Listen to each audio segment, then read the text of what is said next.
बच्चों good morning. आज हम पास्ट कॉन्टिन्यूस टेंस करेंगे। So let's we are going to start. Past continuous tense, इसकी पहचान क्या होती है? वाक्य के लास्ट में जो हिंदी के सेंटेंसेस होते हैं, लास्ट में आता है रहा था, रहे थे, रही थी इत्यादि आता है। ये लास्ट में आता है और इससे आप इसको आइडेंटिफाई करते हो। ये पॉजिटिव अगर सेंटेंस है, एफर्मेटिव सेंटेंस है और सब्जेक्ट जो है वो क्या है? I, he, she, it. I, he, she, it या कोई नेम है तो इस कंडीशन में जो है वो वर्ब की फर्स्ट फॉर्म के साथ जो होता है वो आईएनजी आता है और हेल्पिंग वर्ब वॉज का प्रयोग होता है। इसी प्रकार अगर सेंटेंस है यू, वी, दे तो हेल्पिंग वर्ब वर्ब का यूज होता है और वर्ब की फर्स्ट फॉर्म के साथ आईएनजी का प्रयोग होता है। ये एफर्मेटिव सेंटेंस में होता है, जैसे we were staying in Paris, हम पेरिस में जो है वो स्टे कर रहे थे, रह रहे थे। तो ये एफर्मेटिव सेंटेंस है। अगर सब्जेक्ट आपका आई, ही, शी, इट है तो हेल्पिंग वर्ब वॉज का प्रयोग होगा, वर्ब की फर्स्ट फॉर्म के साथ आईएनजी का यूज होगा। अगर सेंटेंस आपका यू, वी, दे है तो हेल्पिंग वर्ब का यूज होगा और सभी में वर्ब की फर्स्ट फॉर्म के साथ आईएनजी का यूज होता है। अगर सेंटेंस नेगेटिव है जिसमें नोट का यूज होता है और सब्जेक्ट आपका आई, ही, शी, इट या कोई नेम है तो हेल्पिंग वर्ब जो होता है वो वॉज नॉट का प्रयोग होगा और वर्ब की फर्स्ट फॉर्म के साथ आईएनजी का यूज होगा।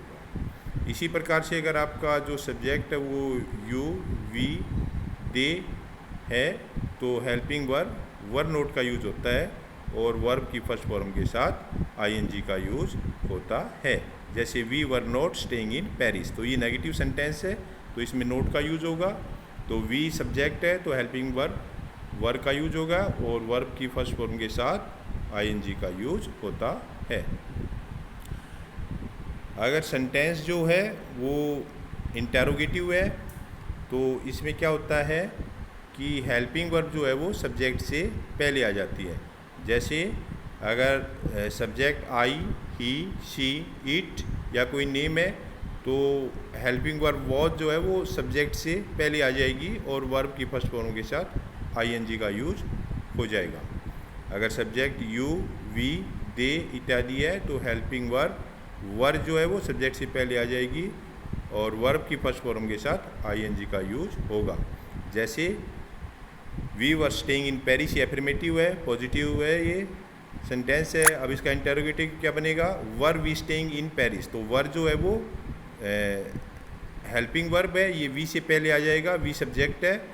तो इस प्रकार से सेंटेंस के लास्ट में इंटेरोगेटिव साइन लग जाएगा। तो ये क्या है? इंटेरोगेटिव सेंटेंस है। तो मैं रिवाइज कर देता हूँ एक बार। इसकी पहचान होती है सेंटेंस के लास्ट में जो है वो रहा था, रहे थे, रही थी इत्यादि आता है। ये पास्ट की जो इवेंट होती है ना, जो पास्ट की घटनाएं होती हैं, भूतकाल की प्रीवियस जो घटनाएं होती हैं, पास्ट के एक्शन होते हैं, उसको इंडिकेट करता है। और इसमें अगर आपका जो सब्जेक्ट है, काम का करने वाला है, करता है, अगर वो आई, ही, शी, इट है तो हेल्पिंग वर्ब वॉज का प्रयोग हो जाएगा और सभी सेंटेंसेस में वर्ब की फर्स्ट फॉर्म के साथ आईएनजी लगेगा। अगर आपका जो सब्जेक्ट है, जो सब्जेक्टिव प्रोनाउन है वो यू, वी और दे है तो हेल्पिंग वर्ब का यूज हो जाएगा और वर्ब की फर्स्ट फॉर्म के साथ आईएनजी लग जाएगा। इसी प्रकार से जैसे we were staying in Paris, ये क्या है? ये एफर्मेटिव सेंटेंस है तो इसमें वी जो है वो सब्जेक्टिव प्रोनाउन है तो हेल्पिंग वर्ब जो है वर्ब का यूज होगा और वर्ब की फर्स्ट फॉर्म के साथ आईएनजी। अगर नेगेटिव है तो नोट लग जाता है हेल्पिंग वर्ब के बाद। अगर जैसे आई, ही, शी, इट, अगर ये सब्जेक्टिव प्रोनाउन है तो इस कंडीशन में जो है वो हेल्पिंग वर्ब वॉज नॉट का प्रयोग होगा और वर्ब की फर्स्ट फॉर्म के साथ आईएनजी का यूज होगा।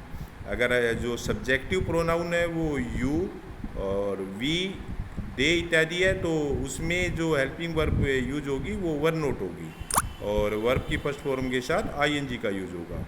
अगर सेंटेंस आपका इंटरोगेटिव है, इंटरोगेटिव सेंटेंस मतलब आपसे कोई क्वेश्चन पूछा गया है तो उसमें क्वेश्चन मार्क लगता है सेंटेंस के लास्ट में और इस कंडीशन में जो हेल्पिंग वर्ब है वो सब्जेक्ट से पहले आ जाती है। अगर subjective pronoun I, he, she, it है तो वॉज जो होती है वो हेल्पिंग वर्ब सब्जेक्ट से पहले आ जाएगी और वर्ब की फर्स्ट फॉर्म के साथ आईएनजी का यूज होगा। अगर जो सब्जेक्टिव प्रोनाउन है वो यू, वी, दे इत्यादि है तो हेल्पिंग वर्ब का यूज हो जाएगा सब्जेक्ट से पहले और वर्ब की फर्स्ट फॉर्म के साथ आईएनजी लग जाएगा। जैसे we were staying in Paris, अगर इसका आप इंटरोगेटिव बनाएंगे तो were we staying in Paris, तो ये इंटरोगेटिव होगा तो सब्जेक्ट से पहले हेल्पिंग वर्ब रहेगी। इस प्रकार से ये पास्ट कॉन्टिन्यूस टेंस था।